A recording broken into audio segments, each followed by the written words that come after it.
Selamat pagi teman-teman. Perkenalkan, nama saya Vini Alfianita Sihombing. Saya adalah salah satu agency builder di agensi Inspiring.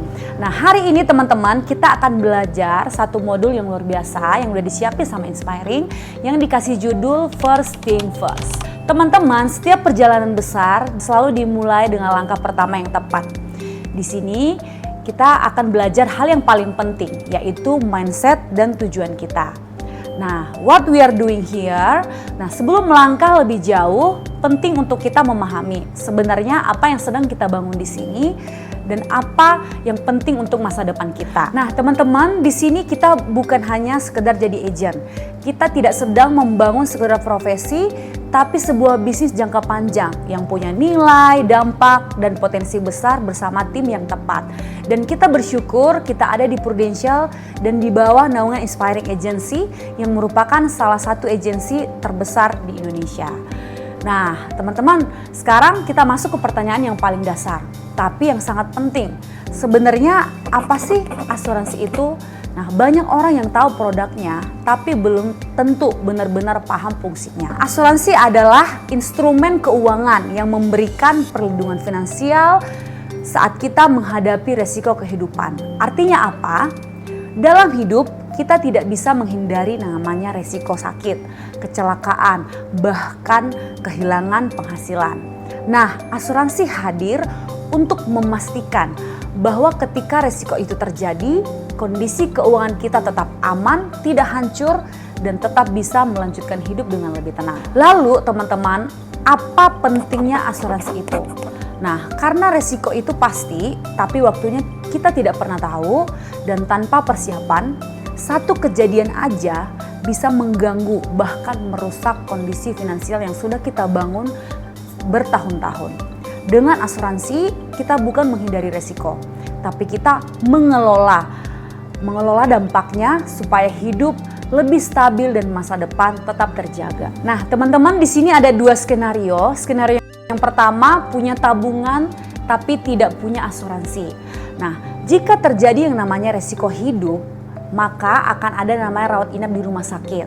Nah, tabungan digunakan untuk membayar tagihan rumah sakit. Nah, ini artinya apa? Tidak ada instrumen keuangan yang bisa melindungi tabungan. Nah, ini ada skenario yang kedua, punya tabungan tapi punya asuransi.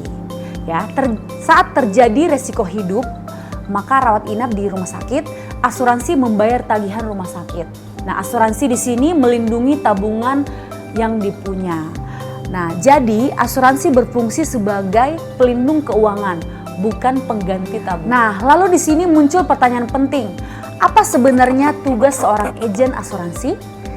Ya, tugas agen asuransi bukan sekedar mencari nasabah, lebih dari itu.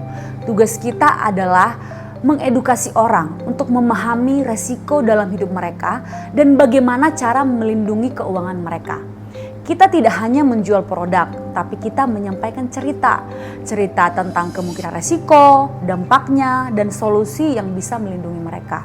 Inilah yang disebut selling with storytelling, menjual dengan pendekatan yang menyentuh, relevan, dan mudah dipahami. Nah, teman-teman, untuk bisa sukses di Prudential, ya kita butuh yang namanya 3 basic system. Ya, yang pertama itu namanya training. Kita perlu belajar tentang skill supaya skill kita meningkat, ya, baik itu produk, knowledge, cara berkomunikasi maupun mindset. Nah, yang kedua itu aktivitas. Tanpa aktivitas tidak ada hasil. Ini termasuk menghubungi orang dan membuat janji temu dan presentasi, ya. Nah, yang ketiga konsultasi dengan leader. Kita tidak jalan sendiri. Saat ada kendala, kita bisa ajak diskusi, evaluasi, dan dapat arahan supaya langkah kita lebih tepat. Nah, analoginya sederhana teman-teman. Seperti kita pergi ke gym. Training itu seperti belajar gerakan. Ya, sedangkan aktivitas itu adalah angkat beban secara rutin. Dan leader itu bisa kita sebut sebagai personal trainer yang membimbing kita agar hasilnya maksimal. Nah, ini dia basic sales cycle teman-teman. Ya, kita masuk ke alur dasar penjualan. Ya, step pertama itu buat list nama dan janji temu telepon. Artinya kita mulai dari siapa saja yang bisa kita bantu lalu menghubungi mereka untuk membuat appointment. Step kedua itu presentasi dengan storytelling. Nanti akan ada kelasnya juga ya teman-teman ya. Di sini kita tidak sekedar menjelaskan produk, tapi membangun kesadaran lewat cerita yang relate. Nah, yang ketiga itu adalah P2 atau trial closing. Kita mulai mengarahkan calon nasabah membuat keputusan dan melihat apakah mereka sudah siap untuk ambil polis. Keempat ya adalah step antar polis dan minta referensi. Nah, setelah deal, kita tetap menjaga hubungan dan membuka peluang dari mereka. Ya, analoginya sederhana teman-teman, seperti bertani. Membuat list nama itu seperti menyiapkan benih. Ya, presentasi itu seperti menyiram, menabur benih dan merawat tanaman. Trial closing itu ya seperti melihat apakah tanaman ini udah siap dipanen atau belum nih, ya. Nah, yang keempat ya, antar polis atau minta referensi. Ini melihat apakah masih ada tunas yang bisa siap dipanen lagi atau sekaligus mengumpulkan kembali benih-benih baru. Nah, ini ada yang dilingkarin teman-teman. Ini adalah khusus di poin pertama, membuat list nama dan janji temu. Ini adalah kunci utama. Karena tanpa ada orang yang kita hubungi, tidak ada presentasi, tidak ada closing, dan tidak ada hasil juga. Nah, ini dia teman-teman step pertama, membuat list nama dan janji temu telepon. Ya, ini dinamakan project list nama. Dari mana aja? Yang pertama itu ring 1. Ya, biasa adalah orang-orang yang sangat dekat sama kita, yang dia tahu kita siapa, kita juga tahu dia siapa ya. Itu adalah keluarga dan sahabat terdekat. Nah, ring kedua itu biasa kita sebut temen yang lu tahu gue tahu lu ya, hanya sebatas itu aja. Dan ini juga masuk ke referensi ya. Ring ketiga itu canvassing, itu door to door ya, edukasi orang yang sama sekali kita nggak kenal sama sekali ya. Nah, ini dia bubble of life ya, banyak sekali ya di antara kita yang pasti punya circle-nya. Yang pertama keluarga, teman kantor, apalagi kalau teman-teman yang udah beberapa kali pindah kantor, itu bisa teman kantor pertama, teman kantor kedua, teman kantor ketiga, teman kuliah, teman SD, SMP, SMA. Nah, ini bubble-bubblenya semua dikumpulin ya. Terus ada lagi teman padel nih yang lagi ngetren, terus teman kajian, teman gereja, teman wihara ya, banyak banget. Terus ada lagi teman nongkrong, komunitas hobi, teman komplek, bisa juga nih ibu-ibu yang punya teman arisan. Nah, kita masukin nih bubble-bubble-nya ya. Semakin banyak bubble, semakin banyak juga list namanya kita. Nah, faktanya teman-teman, setiap orang akan punya minimal 6 bubble of life ya. Itu minimal banget, tapi pasti bisa lebih dari situ kalau teman-teman membuat waktu yang khusus untuk memikirkan ya, membuat list nama. Nah, terus yang kedua, fakta yang kedua, semakin dewasa bubble yang dipunya akan bertambah. Setuju ya? Nah, ini dia bedah list nama. Nah, kita beda ini, ada prioritas 1, 2, 3, dan 4. Nah, prioritas yang pertama itu teman-teman adalah orang-orang yang secara keuangannya oke, terus dia juga dekat dengan kita secara personal, terus dia bisa ditemuin di Jabodetabek. Itu masuk ke prioritas pertama. Contohnya siapa nih? Papa, mama, kakak, adik, sepupu gitu ya. Nah, terus ada lagi prioritas kedua itu orang yang punya duit nih, dekat, tapi nggak di Jabodetabek ya. Mungkin nanti kita bisa arahin lewat Zoom. Nah, terus ada lagi prioritas ketiga, dia punya duit sih, tapi nggak dekat nih sama kita.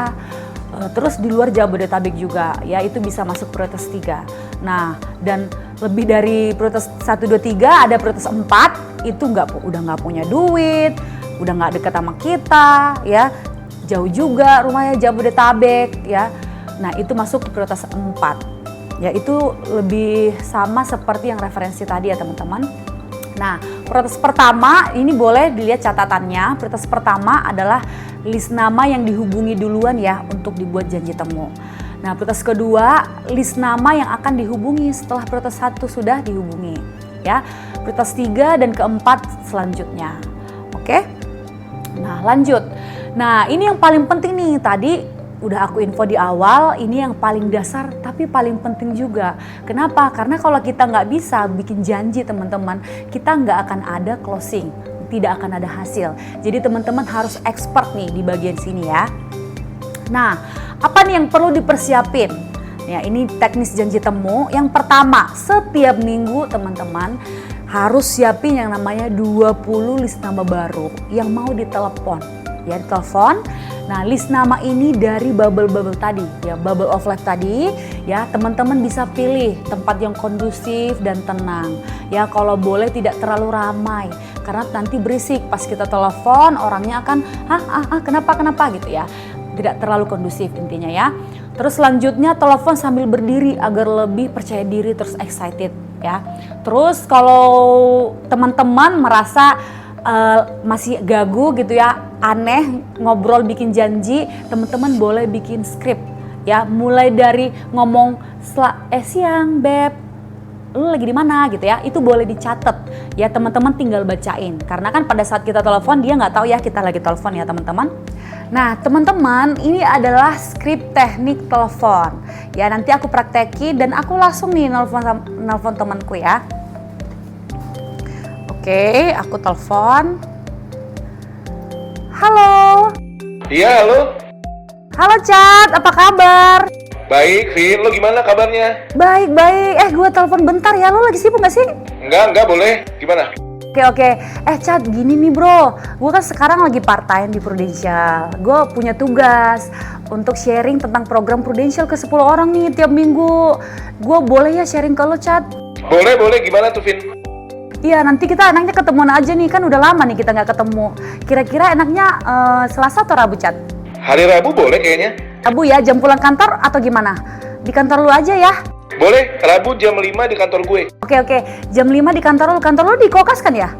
Iya, di Kokas. Oke ya, nanti kita ketemu Rabu jam 5 sore di kantor lu ya, Cat. Nanti Hamin 2 atau Hamin 1 ntar gue konfirmasi lagi ya, Cat. Oke, Vin. Thank you, Cat. Nah teman-teman, pada saat bikin janji telepon biasanya nih pasti ada handling objection atau keberatan dari seberang ya, orang yang kita telepon. Nah ini ada beberapa nih, kita udah siapin handling objectionnya. Nah misalnya nih teman kita bilang, gue udah punya polis, ya nggak tertarik loh sama asuransi. Nah teman-teman, ini ada kata pamungkas nih, justru karena itu. Nah teman-teman, apapun objectionnya dia, teman-teman pakai justru ya. Ini works banget ya. Justru itu ya, yang mau gue share ini cocok banget untuk orang yang sudah punya polis atau tidak tertarik dengan asuransi. Boleh ya kita atur waktu ketemu minggu ini, enaknya di hari apa gitu. Jadi langsung dikasih 2 opsi hari. Tapi gue nggak janji ambil loh ya. Nah teman-teman bisa jawab kayak gini, ambil atau enggak itu urusan belakangan bro sis ya, yang penting gue sharing dulu aja ya. Boleh ya kita atur jadwal ketemu minggu ini, enaknya di hari Selasa atau Rabu. Nah tetap teman-teman kasih dia 2 pilihan ya. Terus misalnya dia bilang objectionnya, gue kayaknya nggak bisa ketemu offline deh, apa bisa online? Oh bisa kok ya, kalau mau ketemunya via Zoom atau Gmeet kita bisa atur ya, bisa kita atur enaknya hari Rabu atau Selasa. Tuh ya. Kita lanjut ya, apa bisa di email aja nih bro, sis, lu kirim flyer aja ke gue, nanti gue baca, kalau tertarik gue hubungin lo. Nah jawabannya seperti ini, sebenarnya gue pengen juga sih kayak gitu, tapi sudah aturan nih dari Prudential, emang harus sharing sih secara langsung atau via Zoom, karena sifatnya personal, ada hitungannya juga. Boleh ya kita atur ketemu minggu ini atau enaknya hari apa? Nah teman-teman, ini ada beberapa hal yang perlu diperhatikan saat buat janji temu telepon. Nah yang pertama, basa-basi tanya kabar dulu. Terus teman-teman tanya dia lagi sibuk atau enggak nih lagi di telepon. Takutnya lagi di kendaraan umum atau dia lagi di toilet ya. Terus yang kedua, teman-teman kasih tahu maksud dan tujuan kita di awal sehingga menghindari salah paham di kemudian hari. Yang ketiga, buat 2 pilihan hari, jam, tempat pertemuan juga kasih 2 pilihan.